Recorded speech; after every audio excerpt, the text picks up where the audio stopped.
Welcome to Jayanta sir classroom. আজ তোমাদের class 6-এর গণিত বই থেকে 164 নাম্বার পেজ কোষে দেখি 16.1 অঙ্কগুলো করে দিচ্ছি। দেখো, এগুলো হচ্ছে তোমাদের বীজগণিতের অঙ্ক। তো বীজগণিতেই প্রথম তোমাদের জীবনে শুরু হচ্ছে। দেখো কিভাবে বীজগণিত করবে, একদম শুরু থেকে বেসিক নলেজ সব ক্লিয়ার করে দিচ্ছি আমি। বীজগণিত নিয়ে আর কোনো অসুবিধা হবে না তোমাদের। তো প্রথমে বলছে সংখ্যারেখা তৈরি করে নিচের সংখ্যাগুলোর সংখ্যারেখা দেখায় ও নাম দিই। তো তাহলে এই যে সংখ্যাগুলো বলেছে, 5-এর আগে যে সাইনটা আছে যোগ চিহ্ন, এটাকে আর যোগ চিহ্ন বলবে না, +5, এটাকে বলবে -2, এটাকে বলবে +3, এটা -6, +2, -5। বলছে এই সংখ্যাগুলোকে কি করতে হবে না, সংখ্যা রেখায় বসাতে হবে, দিয়ে ABCDEF নাম দিতে হবে। অর্থাৎ +5 যেখানে বসাবে তার নাম দিতে হবে A, -2 যেখানে বসাবে তার নাম দিতে হবে B, এইভাবে পরপর নাম দিতে হবে। তো সংখ্যা রেখা জিনিসটা কি, দেখো সংখ্যা রেখাটা এইভাবে টানবে তোমরা, সোজা একটা দাগ কেটে নেবে, এদিকে অ্যারো দিতে হবে, এদিকেও অ্যারো দিতে হবে। এইবার মাঝখানে একটা দেখো ছোট্ট মতো দাগ টেনেছি, এই জায়গাটাকে বলা হচ্ছে শূন্য ঘর। এইটা হচ্ছে শূন্য ঘর। শূন্য ঘরের যত ডান দিকে যাব তত প্লাস হবে, আর শূন্য ঘরের যত বাঁ দিকে যাব তত মাইনাস হবে। তাহলে আমরা ডান দিকটা আগে করব। দেখো এইটা হচ্ছে +1, তারপরে যাবে +2, এইভাবে সব প্লাস প্লাস করে যাবে। তারপরে যাবে +3, তারপরে +4, +5, +6, এইভাবে যাবে। আবার এদিকেও এইভাবে যাবে। দেখো ঠিক উল্টো দিকে সমানের বাঁ দিকটা, শূন্যর বাঁ দিকটা হবে -1, -2, -3, -4, -5, -6, এইভাবে যাবে। এইবার কি করতে হবে, এই সংখ্যা রেখাতে সংখ্যাগুলো বসাতে হবে। দেখো প্রথমে বলছে +5, তো +5 কোন জায়গাটা বসাবো, এই দেখো +5-এর ঘর। তাহলে এই +5-এর জায়গায় বসাতে হবে আমাদেরকে এ নাম দিতে হবে এটার। তাহলে এই +5-এর নাম দেব কি এ, এই জায়গাতে এ নাম দেব। তারপরে -2-এর জায়গায় নাম দিতে হবে বি, -2-এ বি নাম দিলাম। তারপরে -3 এটা সি নাম দেব,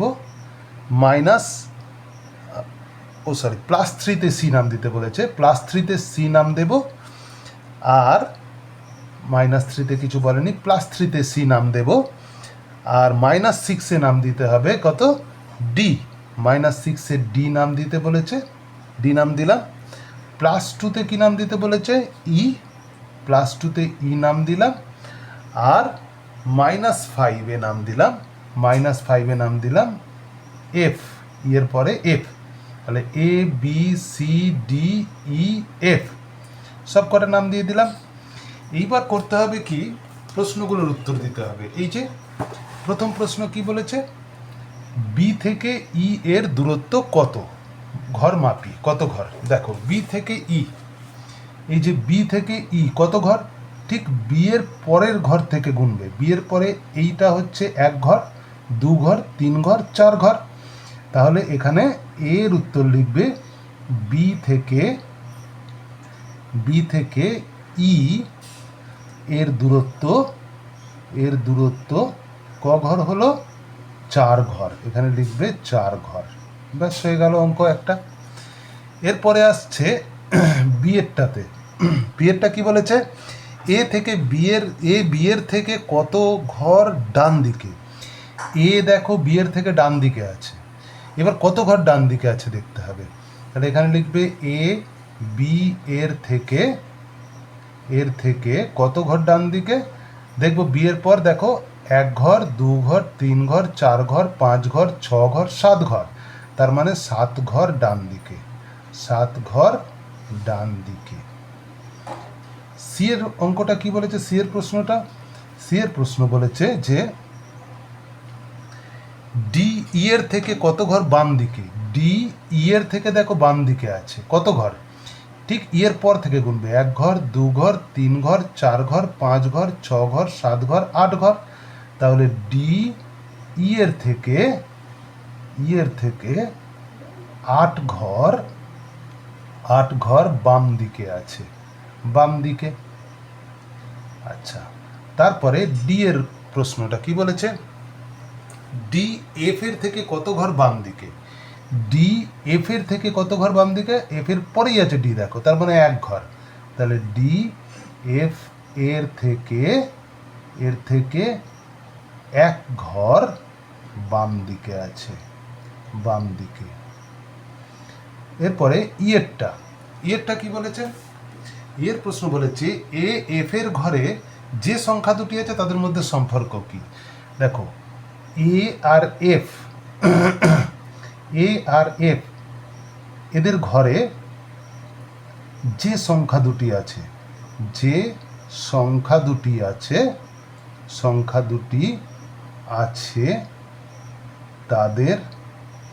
তাদের সম্পর্কটা কি সম্পর্ক দেখব। দেখো এ আর এফ এর ঘরে কত আছে +5, এফ এর ঘরে কত আছে -5।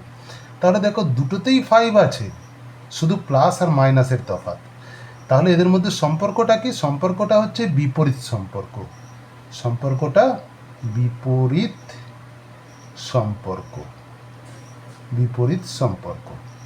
এরপরে এফ এর প্রশ্নটা বলেছে বি আর ই এর ঘরে যে সংখ্যা দুটি আছে তাদের পরম মান কি। বি আর ই, দেখো বি কোনটা, বিতে আছে -2, ইতে আছে +2, এদের পরম মান কি। তাহলে পরম মান কি হবে, এদের পরম মান হবে, দেখো পরম মান মানে শুধু সংখ্যাগুলো কি আছে, দেখো দুটোতেই 2 আছে, তাহলে পরম মান হবে 2, পরম মান হবে কত 2। ব্যাস 7টা প্রশ্নের উত্তর করে দিলাম, 6টা প্রশ্নেরই উত্তর করে দিলাম। এবার 2-এ চলে আসছি। 2-এর প্রশ্ন কি বলেছে দেখো, এই যে বলছে নিচের রাশিগুলো কি বোঝায়। দেখো -10 টাকা লাভ বলতে কি বোঝায়। আচ্ছা কিভাবে করব দেখো অঙ্কগুলোকে, -10 টাকা লাভ বলতে কি বোঝায়। আচ্ছা তাহলে এর অঙ্কটা -10 টাকা লাভ বলতে বোঝায়, ঠিক মাইনাসের উল্টো কি প্লাস, এখানে লিখবে 10 টাকা ক্ষতি, এটা বোঝায়। ঠিক বিপরীত, মাইনাসটা প্লাস হয়ে যাবে, লাভটা ক্ষতি হয়ে যাবে। অর্থাৎ -10 টাকা লাভও যা, +10 টাকা ক্ষতিও তাই, দুটো কিন্তু একই জিনিস, ভেবে দেখবে।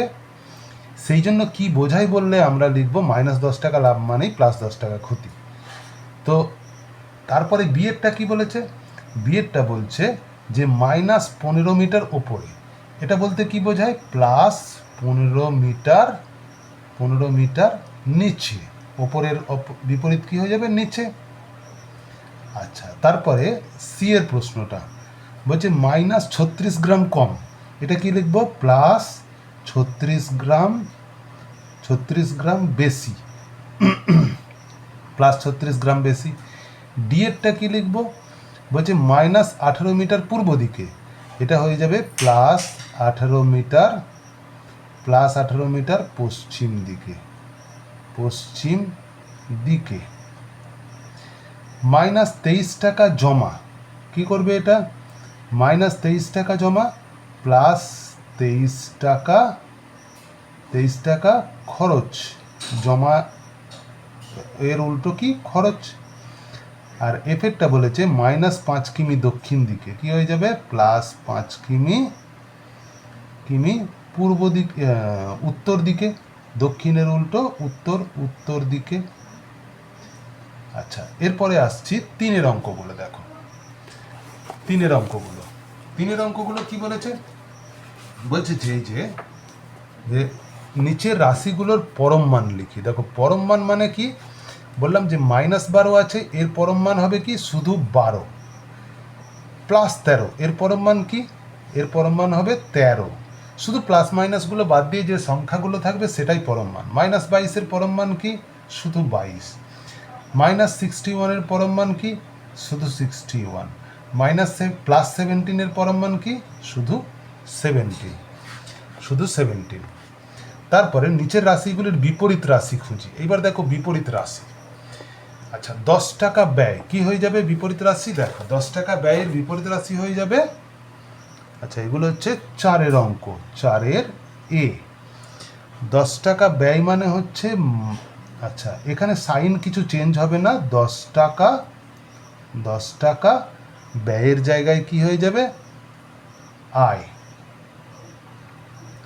তারপরে এটাকে তোমরা এটাও করতে পারো, আয়ের জায়গায় জমাও করতে পারো, ব্যয়ের জায়গায় 10 টাকা আয় বা 10 টাকা জমা, যাই খুশি লিখতে পারো। বিয়েরটা কি বলেছে? বিয়েরটা বলেছে -15 মিটার উপরে ওঠা, -15 মিটার, -15 মিটার, এটা হয়ে যাবে নিচে নামা। কি হয়ে যাবে? নিচে নামা হয়ে যাবে। এখানে কিন্তু মাইনাস প্লাস চেঞ্জ হবে না, শুধুমাত্র ওপরে ওঠাটা হয়ে যাবে, নিচে নামা হয়ে যাবে। তারপরে আছে সি এর অঙ্কটা, দেখো কি বলছে?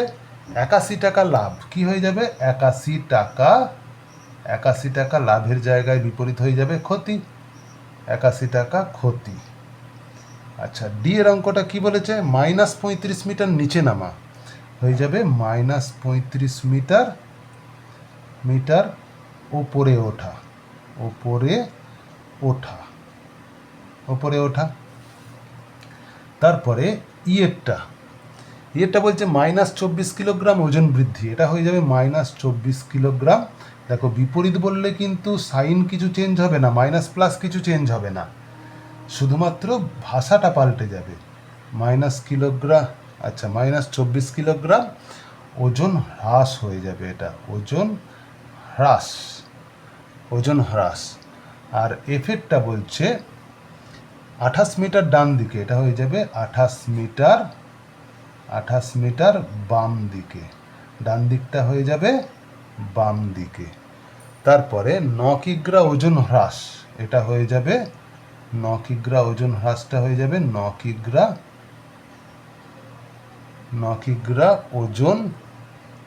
ওজন বৃদ্ধি হয়ে গেল।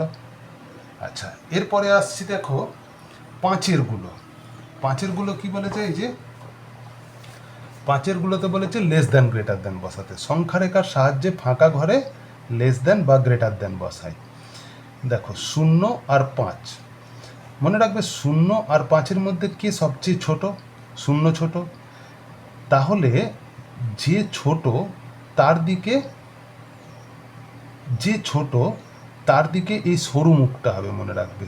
এই যে ঠোঁট, পাখির ঠোঁট যদি আমরা তুলনা করি এটাকে পাখির ঠোঁটের সঙ্গে, তাহলে পাখির ঠোঁটটা থাকবে ছোট সংখ্যার দিকে, মনে রাখবে, তাহলেই হবে। এবার দেখো 0 আর -6-এর মধ্যে কে ছোট?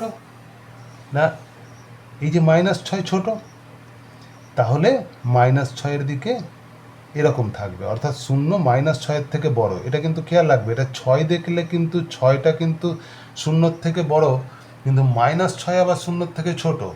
কারণ এখানে তোমাদের বুঝিয়ে দিয়েছি, এই দেখো যে যত 0 থেকে যত বাঁ দিকে মাইনাসের দিকে যাবে তত ছোট সংখ্যা হবে।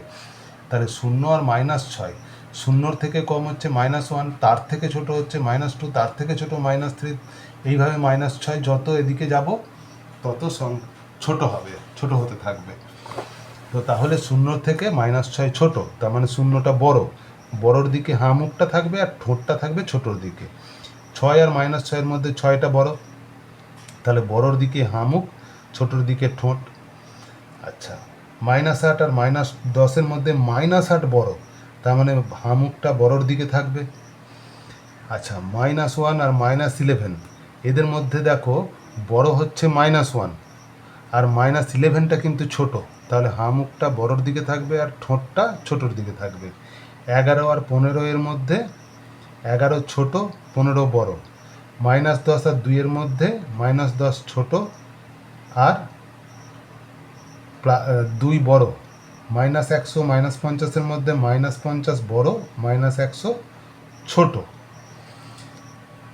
আচ্ছা, এরপর আসছি, বলছে -12-এর চেয়ে ছোট 4টি ঋণাত্মক পূর্ণ সংখ্যা লিখি। দেখো -12-এর চেয়ে ছোট, তার মানে আমরা আরও লিখতে পারি -13 আরও ছোট, -14 আরও ছোট, -15 আরও ছোট, -16 আরও ছোট, চারটে ঋণাত্মক পূর্ণ সংখ্যা লিখে দিলাম। -8-এর চেয়ে বড় চারটি ঋণাত্মক পূর্ণ সংখ্যা, ঋণাত্মক মানে মাইনাস হবে। দেখো -8-এর চেয়ে বড় হচ্ছে -7, তার থেকে বড় -6, তার থেকে বড় -5, তার থেকে বড় -4, তার থেকে বড় -3, এইভাবে তোমরা লিখবে। তাহলে এইভাবে আমরা সব অঙ্কগুলো করে দিলাম। এর পরের ভিডিওতে এর পরের পাতায় যে অঙ্কগুলো আছে আমি করে দিচ্ছি, তোমরা চ্যানেলটা সাবস্ক্রাইব করে রাখো আর কমেন্ট করে জানিও আমায় কেমন লেগেছে।